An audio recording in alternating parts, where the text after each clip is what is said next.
Sali la famille ndabaramukije cyane muraho neza ni Arvela umukobwa w'Imana umukobwa w'igihugu cy'u Burundi umukobwa wa mama na papa umukobwa w'abantu bose muri rusange nizere ko mumeze neza nkuko nabifuriza buri munsi igitondo ciza bitewe n'umuntu wese ahari cyangwa umugoroba mwiza biterwa n'amasaha uriko urarabira ko kino kiganiro cacu gusa ico nizera neza nuko Imana ni nziza yaguhaye kubugihumeka bugiye umuntu avyutse agasanga akigora kumva birakunda ni ibintu bavyo gushimira Imana guhumeka vyonyene n'umugisha yap karibu cyane twari kumwe na Ngege nkuko vyama buri munsi uno munsi twagiye gukorana ikiganiro n'umukozi w'Imana ngaha muramubona niwe tugiye kuganira reka ndamusabe idondora abantu bariko baradukurikirana kuri Sandrine TV bamenye umuntu tugiye kuganira ninde karibu cyane ku mazina banyitandayize Aster nkaba nsengera muri Eglise Repentance akwijave yego kandi shimye kubana nawe kandi ko mwipfuje bikodo mukatugendera n'abantu bw'Imana kandi umuntu yashimira n'Imana yabashikanye ngaha mwakino kibanza si beshi bapfuye muhira amahoro bashikiye baje yandi n'abantu bw'Imana. Wavuze amazina yawe uriko ratwenga kubera ndiyo ndatwenga kwanda yishimiye cyangwa wa mutwenga buri munsi niyo kamere yawe ya buri munsi je kwera imisi yose gutwenga n'ibyanje Imana ihabwe icubahiro. Amen. Aster uraho rero urameze neza cyane gose. Ni Aster niwe tugiye kwakira kuri Sandrine TV. Impamvu tumwakiriye kuri uyu munsi sindi narabibabwiye kuri Sandrine TV twakira abantu batandukanye intahe abantu baba baragize ibibazo Yesu kabagirira neza turakira abantu baba bashaka kumenyekanisha ibintu byabo turakira buri muntu wese muri rusange. Uyu twicaranye ngaha rero murabizi twese twakijije ibyaha twakoreye gose Aster ntuvyemera cyane gose twakijije ibyaha twakoze burya nimba hari umuntu yakijijwe atazi ico yakijijwe hari abantu benshi umuntu ashobora kubaza ati none wowe wakijijwe iki akakubwira nyene narakijijwe nja mu bakizwa gusengerayo ariko ugasanga ntazi ikintu yakijijwe ariko dukizwa ibyaha na Aster rero nizere yuko yakijijwe ibyaha yakoze kano kanya tugomba twumvirize intahe y'ubuzima bwiwe intahe y'ubuzima bwiwe iza kuziramwo n'utubazo twinshi mfise byinshi nifuza kuganira nawe nibaza kandi ko bizagufasha imitima ya benshi gusa mbona umenga afise amasoni sinzi nimbaza ko bishobora karibu cyane kuri micro za Sandrine TV nanje ndi mu bantu bagiye kwakira intahe yawe kandi nizera ko iraza gufasha imitima yacu karibu cyane. Merci beaucoup. Nibaza ijambo rinini ni urifise urashobora kwifatira micro ushaka intahe y'ukuntu nakijijwe canke ushaka intahe y'ukuntu wakijijwe ukuntu wavuye mu byaha ariko apana kwa kuvuga ngo urumva ngo nahora nkuri ibyaha hamaca ndakizwe ivyo turabizi yuko wakijije ibyaha ahubwo hari abantu benshi batubara twicaye hano babazi yuko umenga barabizi ko ibyaha tubikora ariko benshi bikatugora kuvuga ati je narakoze iki hama ico gihe nabibamwo vyari bimeze uku hanyuma biza kugenda uko kugira ngo nkizwembe umuntu ndi wono munsi. Merci beaucoup. Hama jewe ukuntu nakijijwe narindi basi reka tuganire uko sivyo ndashaka kunganirize Aster wo mu buzima busanzwe akiri mutonya je mu buzima bisanzwe na muntu nkunda ikirori cyane gose ukiri muto ndavuga ngo ugifise nk'imyaka kuva ku myaka 8 gushika ku myaka 13 Aster yavukiye mu muryango w'abana bangahe papa na mama abavyeyi biwe babahe je navukiye mu muryango w'abana 5 akari jewe ndi umwana wa nyuma mu abana 5 umuryango wanje uri imuramvya ariko umuvyeyi umusiganye umuvyeyi umwe mama wanje yego papa nawo hari papa we yapfuye ufite imyaka ingahe papa nyine yapfuye maze nk'amezi ngira ko naho nigeze mbona yishwe niki umbabarira rero papa wanje yapfuye mu gwimo muri bijyanye bya nonantirwa uba wumva bimeze gute kuba umuntu akuze atarezwe n'abavyeyi bose niyumva neza kuko umuvyeyi mfise ndamwishimiye kandi kuva nkiri muto cyane yatwitaho cyane iyo umuntu akunda abana biwe ego ukuntu si wa muntu yavuga ati jewe ibi byana ibiki nibiki oya yatwitaho nyene kama kawaida nk'umuvyeyi umwe nyene kandi ibyo papa yari gukora yabanije bikora kwa kundi nyene ego Aster akiri mutonya arabona twese twarakuze tukiri batonya ari abo wasanga bari muri yagamukama hari abo wasanga bari muri Sunday school hari abo wasanga baje kwiga Quran wewe wakuriye muri he eglise waba warakunda gusenga? Je nasenga nawe mu gatolike ariko nabijamo ndije nyene kwa beshi umuryango twebeshe n'abapanikote yego ariko naho ngenda gatolike ndayivamo ndayivuyemo inkaje ndakurikira abandi muri panikote hama ndavyisangamo nyene ko nyene nawe je nabaye n'umuskuti yego. Hanyuma umaze kugenda muri pantekote wabonye hari itandukaniro ijyahe hagati ya pantekote na katolika? Nihe mpamvu yaguteye kuva muri katolika ukaja muri pantekote? Impamvu yampuye muri katolika nja muri pantekote nagiye kubwaga kubera mbona abana bose bagenda muri pantekote ariko muri pantekote shitse yo sanga ntibyoroshye cyane ko haje n'umuntu nkunda guteka imishatsi cyane rero nabo uri umuhungu ntibabikunda yego hama mpava naho ndahava kintaga kwa madina atandukanye ntagira idina rimwe mbamwo umunsi nkagenda ha ejo nkagenda hajya ariko nyine nkabandi wa muntu nyene nubwume nsenga ntagiraho magazi byahani bya bindi nyene nawe uravyumva. Nukuvuga ngo wavuye muri pantekote kubera ko wabona bakubuza uburenganzira bwawe bwo gukora ivyo ushaka? Ego kubera je n'umuntu nkunda imishatsi cyane gose nkamara nka seta ntimwejeje narimo ariko rero maze kubona ngiye gasanga hose barabajewe bavuga jewe cyavuga twape sinzosubirayo. Asteri, ibintu bibi nka bibiri waba warakora mu buzima bwawe ukiri umwana mutonya, sindavuga wa mwana w'imyaka 15 musi iyo myaka uhurura bukavuga ati sha ibi bintu zishaka ko umwana wanje azobikora byo bari nk'ibiri? Jewe nari mfise ibintu byo gukora koza kabisa ikindi nakunda kugwana cyane ibyo nibyo nakunda. Kuvuga ngo wariba ukanagwana? Mbonye nkaka franga ngaho onye ngiye kwishura agenda nagatwaye. Hanyuma ishitse muhira ntibamenye ko ari wowe uba wayatwaye? Baje kunyikeka ko babona umengo ndatekereza cyane akavuga ati ubusiwe yoba yabikoze bagaca bikeka nk'ubundi ugasanga undazize icyaje nakoze. Asteri, ndagira rero udufashe utuganirize ku rugendo rwo gukizwa kwawe ingene vyatanguye kugira ngo ukizwe, impamvu yatumye ufata umwanzuro wo gukizwa ukakira Yesu Kristo nk'umwami n'umukiza mu buzima bwawe. Oje ukuntu nakijijwe ubwa mbere nasenga muri eglise imenyene ngaha mu Bwiza kandi iyo eglise ndayibamwo umwanya muremure cyane hama mugabo nubwo nayibamwo nari umuntu nkifise kamere nabise kamere zidasanzwe no kuri ntakubesha cewe nakunda abakobwa cyane apana bukebuke cyane bazi umuntu amaze gukunda kandi umuntu yabonye umukobwa niyo yaragiye gahunda zisha zihinda yewe ivyo vyonyene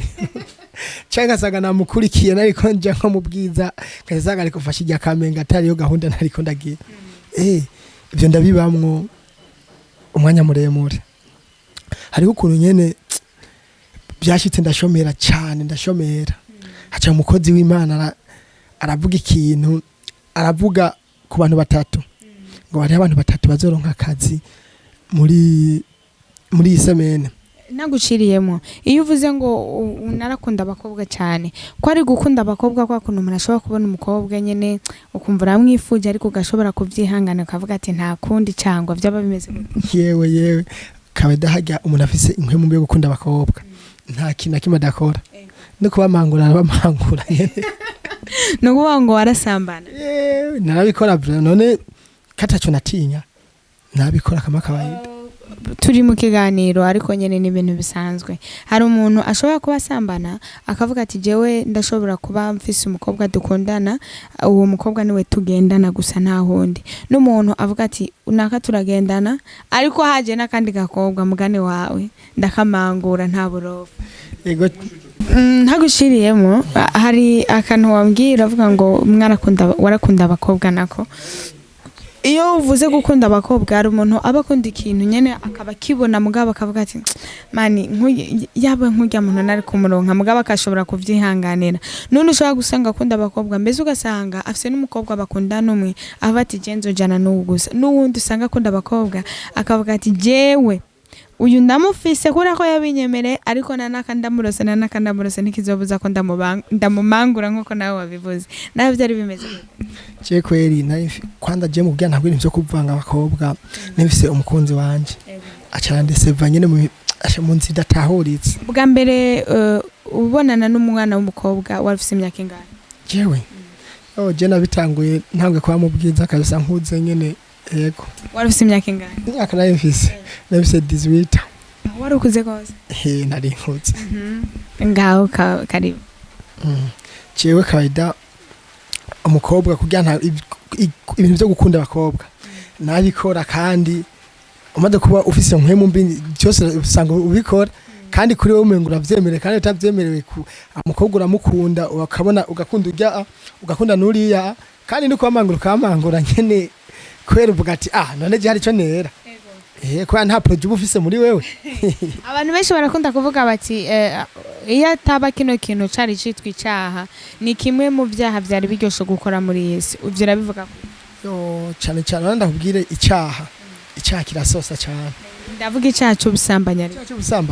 nuko icyaha cy'ubusambanyi n'ikintu kikuboshe kukivamo kiragorana kubera n'ikintu kuri wowe wumva kiryoshe cyane kiruta n'ibindi byose hamwe mbere maze na 5 gihe utabikoze wumva umengo no gupfa wopfa yego niyo mpamvu wewe umaze kuvuga ati jengi ntangure ibintu byo kuryama n'abakobwa usanga uvyisangamwo imisi yose usanga hari inkwe mu mbi yagufashe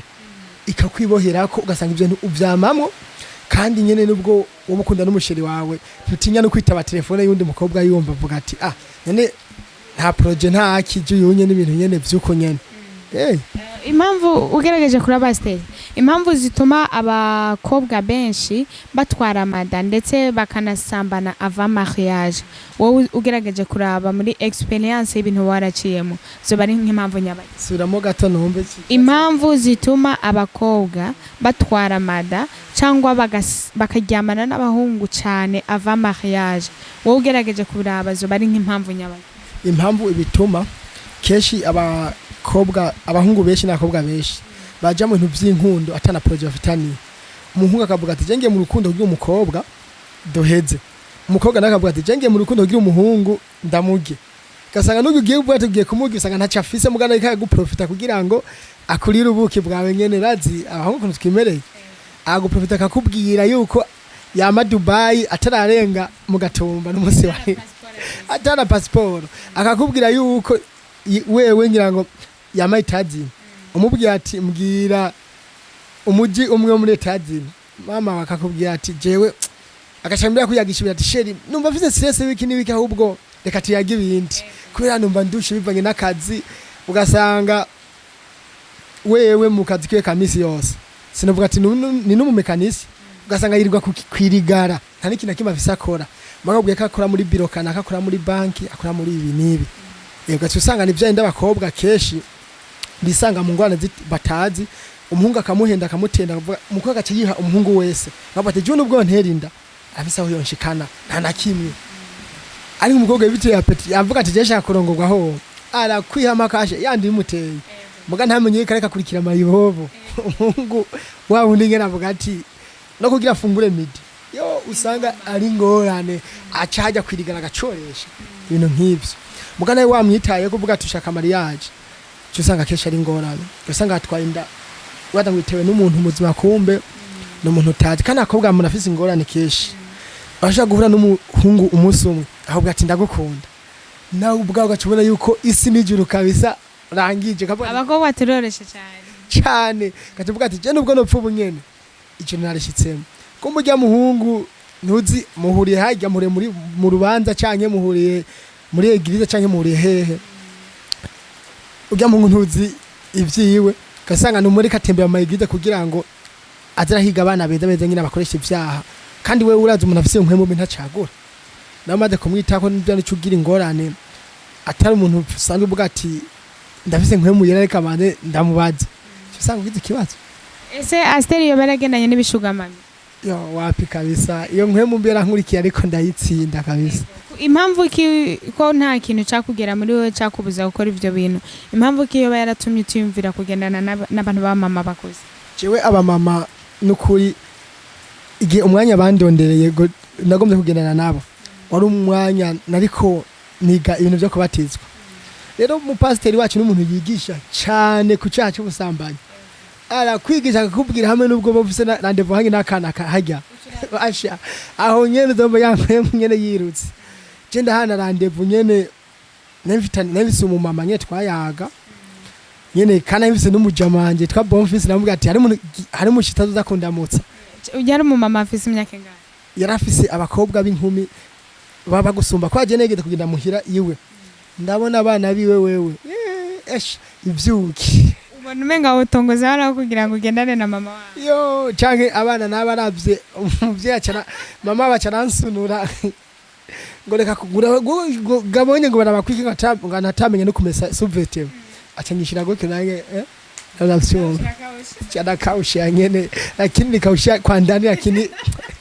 karibakia tu dusubire inyuma gato pastor atwigisha cyo numva nyene ndashitse intege nyene fitane rendezvous nyene no muntu wanje bica birahara nyene yaraguhereza amafaranga oya ncorera nyene du 30,000 mugabo yavuga ati je umunsi wonkore cyo nshaka iyi modoka ni gwawe yambwiye ngo utabaye ikirofa iyi modoka ni gwawe uko nyene yarafise umugabo wa mama umugangi watati none iyo mugendana n'uwo mama ntiwigera ugira ubwo bukavuga ati umunsi umugabo we yabimenye bishobora kuzowumviramo ikibazo runaka je kada umumama ukuntu twamenyanye iyo muntu yansanga ku kazi ahantu akorera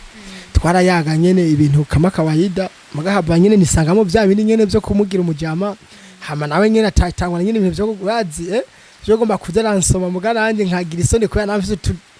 utudemu nyene tuzinanye ngaho tukiri duto acangira isoni agacamana mwengo ndumubono hama rero acambwa ati newe kubera iki umeze gutyo namwato yayi ntana kimesheri nka nyene namwita sheri ko abona yuko adaba byose mugabo rero nkabona nyine mwengo sinzi akambwira ati none we ushaka ivyo kunwa kangurira byose akangurira mugabo nta mafaranga menshi yigira mpa kubera ntitwebwe ajyamane na rimwe oya Asteri mu buzima yaraciyemwo akiri mu vyisi waba warigeze kunwa urumogi itabi cyangwa inzoga yewe urumogi sinigeze inzoga zisanzwe z'ifuro sinigeze je nanwa ibintu by'amawisiki nyene ibintu nk'ivyo ni kuvuga ngo ico gihe warufise agafaranga oya sikuvuga ngo nabise amafaranga menshi cyane mugabo nabise akazi sinigambura nka 50,000 par jour oya nabura kabisa none tugaruke kuri rwa rugendo rwawe rwo kukizwa kugira ngo wakire umwami Yesu nk'umwami n'umukiza mu buzima bwawe byagenze gute je kugira nakire Yesu nk'umwami n'umukiza mu bugingo bwanje nari nduhiye nyene mu byaha nyene umunsi umwe turafata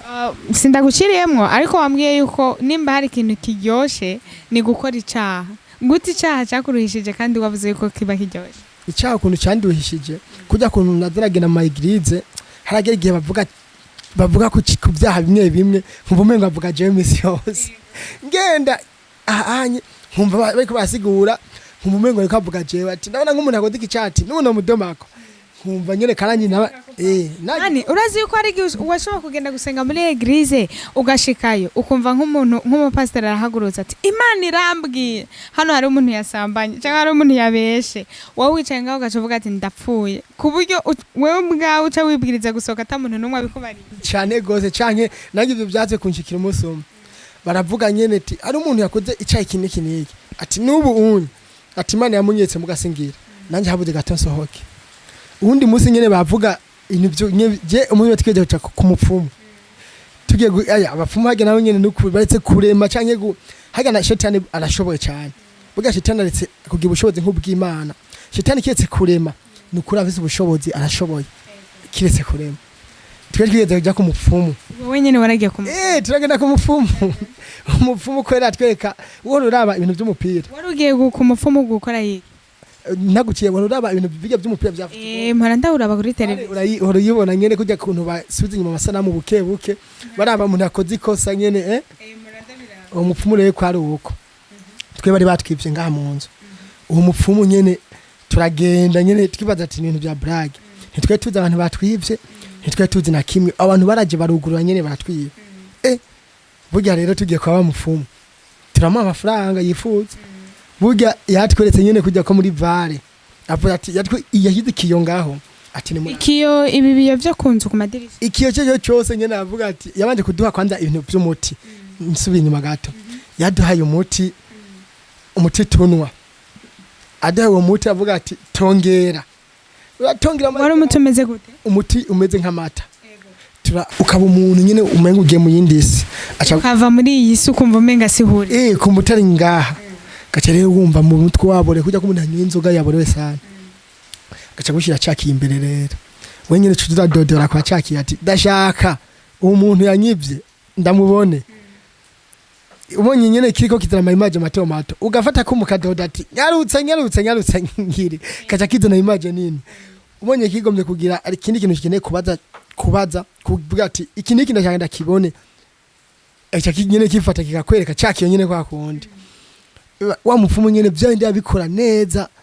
atwereka navuga ati kumbe na shetani ashoboye kabisa warababonye abantu bari bakwiye narababonye neza mwarashoboye kubafata twarabafashe neza cyane vraiment mwasanze ayo mafaranga bari bamaze kuyakoresha cyangwa bari bayatwaye amafaranga bari bamaze kuyonona mu kabare